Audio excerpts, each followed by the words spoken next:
सत श्री अकाल। इस वेले दी वड्डी खबर लैके लाइव रूबरू हो गए हाँ कि भारत देश दे विच कोरोना दे कारण चल रही तालाबंदी, चल रहा लॉकडाउन की म्याद भारत की केंद्र सरकार दे वल्लों वधा दित्ती गई है। जी हाँ, लॉकडाउन 5 यानी कि तालाबंदी 5 देश दे विच 1 जून तो लागू होने जा रही है, जिसकी की म्याद 30 जून तक कर दी गई है। केंद्र सरकार का वड्डा फैसला सामने आया। सो इस वेले की वड्डी खबर कि भारत देश दे विच तालाबंदी 5 1 जून तो लागू होने जा रही है। पर इस दौरान तुहानूं दस दईए कि राहत की खबर यह है कि जो ये तालाबंदी है इसकी सख्ती दे नाल पालना कंटेनमेंट जोन दे विच, जिवें कि असीं सब जानते हैं कि कोरोना मरीज़ां दे आधार दे उपर देश नूं अलग अलग जोन्स दे विच रैड, ग्रीन, ऑरेंज अते कंटेनमेंट जोन दे विच वंडिया गया सी, जिस दे आधार दे उपर सरकारां दे वल्लों फैसले लए जांदे ने। सो केंद्र सरकार दे वल्लों वड्डा फैसला सामने आ गया है। जिवें कि असीं सब जानते हैं कि तालाबंदी 17 मई तो 31 मई तक केंद्र सरकार दे वल्लों देश दे विच लागू की गई सी। सो लगातार लोकां दीयां नज़रां इस गल ते टिकियां होईयां सी कि देश दे विच तालाबंदी 5 होवेगी ते जे होवेगी ते इस दा स्वरूप की होवेगा, इस तालाबंदी दे दौरान किन्नी कु सख्ताई होवेगी ते किन्नी की ढिल दित्ती जाएगी। सो केंद्र सरकार दा वड्डा फैसला सामने आ चुका है। केंद्र सरकार ने कंटेनमेंट जोन्स दे लई 1 जून तो लैके 30 जून तक तालाबंदी की म्याद वधा दी गई है। उत्थे ही दूसरे जोन्स दे विच ये तालाबंदी लागू तो रहेगी, पर लोकां नूं ढिल, लोकां नूं वड्डी राहत जरूर दी गई है। सो तुहानूं दस दईए कि मिनिस्ट्री ऑफ होम अफेयर्स यानी कि गृह विभाग दे वल्लों अज कुछ ही समा पहला नवे दिशा निर्देश तालाबंदी 5 दे जारी कर दिते गए ने, जिस दे तहत दस्सिया गया है कि कंटेनमेंट जोन्स दे विच 1 जून तो लैके 30 जून तक तालाबंदी लॉकडाउन इंज ही जारी रहेगा ते सख्ती दे नाल इसदी पालना की जाएगी। जिवें कि असीं सब जानते हैं कि कोरोना पीड़ितां दी संख्या के आधार ते देश नूं red zone, green zone, orange zone ते कंटेनमेंट जोन दे विच वंडिया गया। कंटेनमेंट जोन वो जोन है जिस दे विच सब तो वध कोरोना पीड़ित जिस खेतर दे विच पाए गए, जिथे कि कोरोना पैर पसारदा होया नज़र आ रहा है, जिथे कि हालात बेकाबू नज़र आ रहे हैं, उस कंटेनमेंट जोन दे विच पूरी तरह सख्ती सरकारां नूं सख्ती वरतन दीयां हिदायतां जारी कीतियां गईयां ने। सो जो कंटेनमेंट जोन तो बाहर दे इलाके ने, बाहर दे खेतर ने, उन्हां खेतरां दे विच इस तालाबंदी दौरान वड्डी ढिल ते राहत दित्ती जाएगी। जन जीवन नूं मुड़ तो पटड़ी ते लिआउण दीयां कोशिशां भी भारत सरकार दे वल्लों ते सूबा सरकारां दे वल्लों कीती जा रही है। कुछ ही समा पहला सूबा पंजाब दे मुख मंत्री कैप्टन अमरिंदर सिंह लाइव रूबरू होए सी, जिन्हां दे वल्लों संकेत दिते गए सी कि तालाबंदी 5 सूबे दे विच इंज ही जारी रहेगी, क्योंकि कोरोना दी फिलहाल कोई दवाई सामने नहीं आई, कोई वैक्सीनेशन सामने नहीं आई। सो हालात नूं वेखदे होए सरकारां ने तालाबंदी वधाउण दा फैसला लिया सी। कुछ ही समय पहला मुख मंत्री कैप्टन अमरिंदर सिंह दे वल्लों इस दे संकेत दिते गए सी ते उन्हां दे वल्लों कहा गया सी हालात नूं वेखदे होए सरकार मौके ते फैसले लेगी अते केंद्र सरकार दे नाल कोऑर्डिनेट करके जो भी फैसले होणगे लोकां तक पहुंचाए जाणगे ते लोकां तक उसकी पालना की जाएगी। सो कुछ ही समय पहला केंद्र दे वल्लों गृह विभाग दे वल्लों नवे दिशा निर्देश तालाबंदी 5 दे जारी कर दिते गए ने, जिस दे तहत सारे कंटेनमेंट जोन्स जिन्हां दे विच सब तो वध कोरोना पीड़ित ने, उन्हां जोन्स दे विच, उन्हां इलाकिਆਂ दे विच जो ये तालाबंदी है 1 जून तो 30 जून तक इंज ही लागू रहेगी। उत्थे ही तुहानूं दस दे कि ना कंटेनमेंट जोन तो बाहर दे खेतरां दे विच जिथे कि जो कि ग्रीन जोन दे विच आउंदे ने जां जिथे कि हालात काबू दे विच ने, उत्थे मुड़ तो जनजीवन नूं पटड़ी ते लिआउण दी कोशिश की जा रही है, लोकां नूं ढिल दित्ती जा रही है, राहत दित्ती जा रही है। सो इन्हां खेतरां दे विच फेस वाइज जो अलग अलग योजना बनाई गई है कि फेस वाइज इन्हां दे विच की खोलिया जाएगा ते की बंद रखा जाएगा। सो कंटेनमेंट जोन्स तो इलावा दूजे खेतरां दे विच 3 फेसां दे अनुसार जो अलग अलग अदारे खोले जाणगे। फेस 1 दे विच जो रिलीजीअस प्लेसिस यानी कि जिन्ने भी धार्मिक अस्थान ने उन्हां नूं खोलिया जाएगा। होटल्स, रेस्टोरेंट्स ते शॉपिंग मॉल नूं खोलिया जाएगा अते नाल ही सेहत सेवावां देण वाले होरनां अदारियां नूं भी खोलण दी जो इजाजत दित्ती जाएगी। ये जो है 8 जून 2020 यानी कि 8 तरीक तक पहले फेज के दौरान जो इन्हां नूं खोलण दी इजाजत दे दित्ती गई है, बशर्ते इस दौरान जो सोशल डिस्टेंसिंग अते होर हिदायतां कोरोना महामारी तो बचण दीआं दित्तियां गईयां ने उन्हां दी सख्ती नाल पालना होनी चाहिए। सो फेस 1 दे विच धार्मिक ਧਾਰਮਿਕ ਸਥਾਨਾਂ, ਹੋਟਲ, ਰੈਸਟੋਰੈਂਟ, ਸ਼ੋਪਿੰਗ ਮਾਲ ਅਤੇ ਸਿਹਤ ਸੇਵਾਵਾਂ ਦੇ ਅਦਾਰਿਆਂ ਨੂੰ ਖੋਲ੍ਹਿਆ ਜਾਏਗਾ। ਉੱਥੇ ਹੀ ਸੈਕਿੰਡ ਫੇਜ਼ ਦੇ ਵਿੱਚ ਜੇਕਰ ਹਾਲਾਤ ਕਾਬੂ ਦੇ ਵਿੱਚ ਰਹਿੰਦੇ ਨੇ, ਜੇਕਰ ਹਾਲਾਤ ਖੁਸ਼ਗਵਾਰ ਰਹਿੰਦੇ ਨੇ, ਨਾਸਾਜ਼ ਨਹੀਂ ਹੁੰਦੇ, ਤਾਂ ਉਹਨਾਂ ਹਾਲਾਤ ਦੇ ਵਿੱਚ ਸਕੂਲਾਂ ਨੂੰ, ਕਾਲਜਾਂ ਨੂੰ ਤੇ ਵਿਦਿਅਕ ਅਦਾਰਿਆਂ ਨੂੰ ਖੋਲ੍ਹਣ ਦੀ ਇਜਾਜ਼ਤ ਦਿੱਤੀ ਜਾਵੇਗੀ, ਜੋ ਕਿ ਜੁਲਾਈ ਦੇ ਮਹੀਨੇ ਤੱਕ ਖੁੱਲ੍ਹ ਸਕਦੇ ਨੇ। ਬੱਚਿਆਂ ਦੇ ਲਈ ਤੇ ਮਾਪਿਆਂ ਦੇ ਲਈ ਵੱਡੀ ਖੁਸ਼ਖਬਰੀ ਕਿ ਜੇਕਰ ਹਾਲਾਤ ਕਾਬੂ ਦੇ ਵਿੱਚ ਰਹਿੰਦੇ ਨੇ ਤਾਂ ਜੋ ਮਾਪੇ, ਜੋ ਬੱਚੇ ਭਵਿੱਖ ਦੇ ਲਈ ਲਗਾਤਾਰ ਚਿੰਤਿਤ ਨਜ਼ਰ ਆ ਰਹੇ ਸੀ ਪੜ੍ਹਾਈ ਦੇ ਪੱਖੋਂ, ਸੋ ਜੁਲਾਈ ਦੇ ਵਿੱਚ ਜੇਕਰ ਹਾਲਾਤ ਸਭ ਕਾਬੂ 'ਚ ਰਹਿਣਗੇ ਤੇ ਵਿਦਿਅਕ ਅਦਾਰਿਆਂ ਨੂੰ ਖੋਲ੍ਹ ਦਿੱਤਾ ਜਾਏਗਾ। ਪਰ ਹਾਂ, ਕੇਂਦਰ ਸਰਕਾਰ ਨੇ ਇਹ ਵੱਡਾ ਫੈਸਲਾ ਰਾਜ ਸਰਕਾਰਾਂ ਦੇ ਉੱਪਰ ਛੱਡ ਦਿੱਤਾ ਹੈ ਕਿ ਜਿਸ ਸੂਬੇ ਦੇ ਵਿੱਚ ਜਿਸ ਤਰ੍ਹਾਂ ਦੇ ਵੀ ਹਾਲਾਤ ਹੋਣਗੇ, ਉਹਨਾਂ ਹਾਲਾਤ ਦੇ ਅਨੁਸਾਰ ਜੋ ਸੂਬੇ ਨੇ ਆਪਣੇ ਵਿਦਿਅਕ ਅਦਾਰੇ ਖੋਲ੍ਹ ਸਕਦੇ ਨੇ, ਬਸ਼ਰਤੇ ਕਿ ਪੂਰੇ ਦਿਸ਼ਾ ਨਿਰਦੇਸ਼ਾਂ ਦੀ ਸਖਤੀ ਦੀ ਪਾਲਣਾ ਕਰਦੇ ਹੋਏ ਕਰੋਨਾ ਦੀ ਚੇਨ ਨੂੰ ਨਾ ਵਧਾਇਆ ਜਾਵੇ ਤੇ ਜੋ ਦਿਸ਼ਾ ਨਿਰਦੇਸ਼ ਗ੍ਰਹਿ ਵਿਭਾਗ ਦੇ ਵੱਲੋਂ ਦਿੱਤੇ ਗਏ ਨੇ ਉਹਨਾਂ ਦੀ ਸਖਤੀ ਨਾਲ ਪਾਲਣਾ ਹੋਵੇ। ਸੋ ਪਹਿਲੇ ਫੇਜ਼ ਦੇ ਵਿੱਚ ਧਾਰਮਿਕ ਸਥਾਨ, ਹੋਟਲ, ਰੈਸਟੋਰੈਂਟ, ਸ਼ਾਪਿੰਗ ਮਾਲ ਤੇ ਜੋ ਸਿਹਤ ਸੇਵਾਵਾਂ ਦੇ ਅਦਾਰੇ ਖੋਲ੍ਹੇ ਜਾਣਗੇ।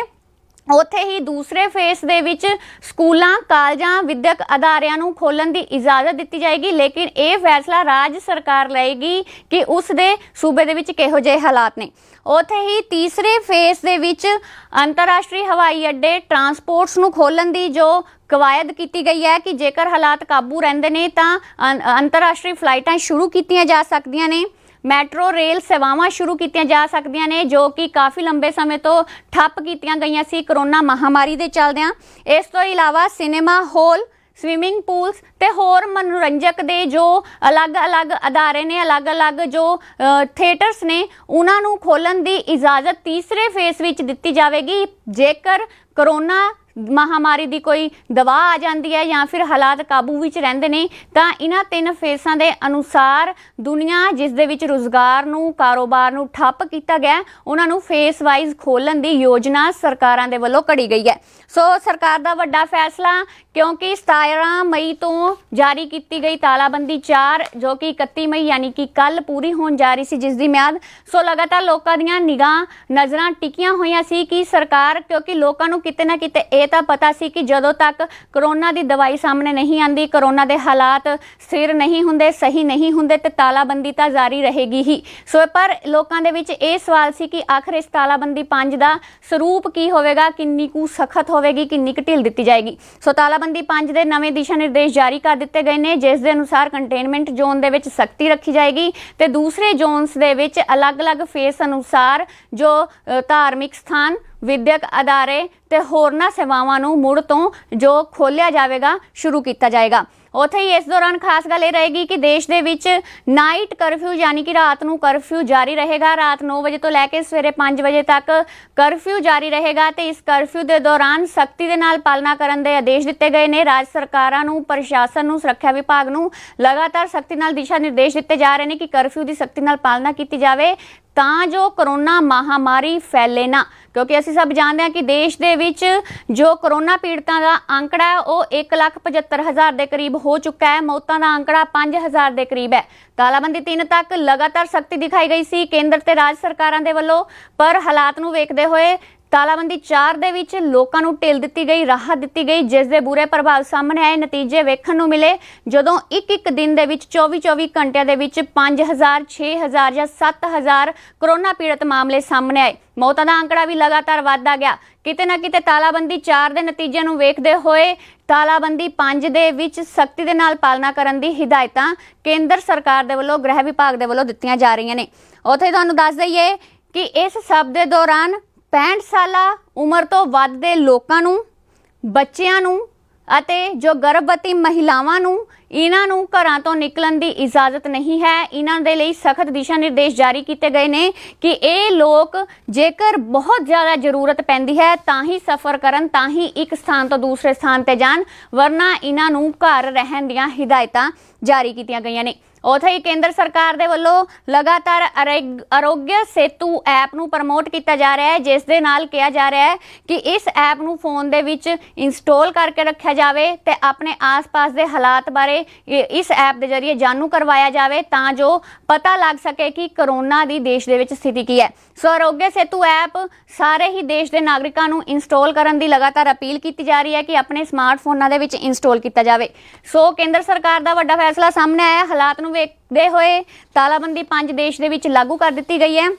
ਉੱਥੇ ਤੁਹਾਨੂੰ ਦੱਸ ਦਈਏ ਕਿ ਇਸ ਕਰੋਨਾ ਮਹਾਮਾਰੀ ਤੋਂ ਬਚਾਅ ਦੇ ਜੋ ਦਿਸ਼ਾ ਨਿਰਦੇਸ਼ ਨੇ ਉਹਨਾਂ ਦੇ ਵਿੱਚ ਹੈ ਕਿ ਫੇਸ ਕਵਰਿੰਗ ਯਾਨੀ ਕਿ ਦਿਸ਼ਾ ਨਿਰਦੇਸ਼ ਦਿੱਤੇ ਗਏ ਨੇ ਕਿ ਫਿਲਹਾਲ ਕਰੋਨਾ ਮਹਾਮਾਰੀ ਦੀ ਕੋਈ ਦਵਾਈ ਸਾਹਮਣੇ ਨਹੀਂ ਆਈ, ਸੋ ਬਚਾਅ ਵਿੱਚ ਹੀ ਬਚਾਏ। ਕਰੋਨਾ ਤੋਂ ਬਚਣ ਦੇ ਲਈ ਫੇਸ ਕਵਰਿੰਗ ਯਾਨੀ ਕਿ ਮਾਸਕ ਦਾ ਇਸਤੇਮਾਲ ਜ਼ਰੂਰੀ ਹੈ। ਸੋ ਲੋਕਾਂ ਨੂੰ ਹਿਦਾਇਤਾਂ ਨੇ ਕਿ ਮਾਸਕ ਦਾ ਇਸਤੇਮਾਲ ਕਰਨ, ਸੋਸ਼ਲ ਡਿਸਟੈਂਸਿੰਗ ਯਾਨੀ ਕਿ ਸਮਾਜਿਕ ਦੂਰੀ ਬਣਾਈ ਰੱਖਣ, हैंड सैनिटाइजेशन यानी कि हत्थां नूं वार-वार धोता जाए तां जो कोरोना की चपेट विच तुसीं ना आ सको। गैदरिंग दे उपर रोक लगाई गई है यानी कि वड्डे इकट्ठ भीड़ का हिस्सा ना बनो अते ना ही वड्डे वड्डे इकट्ठ करो, क्योंकि कोरोना की चेन तोड़न दे लई इन्हां दिशा निर्देशों की पालना करनी जरूरी है।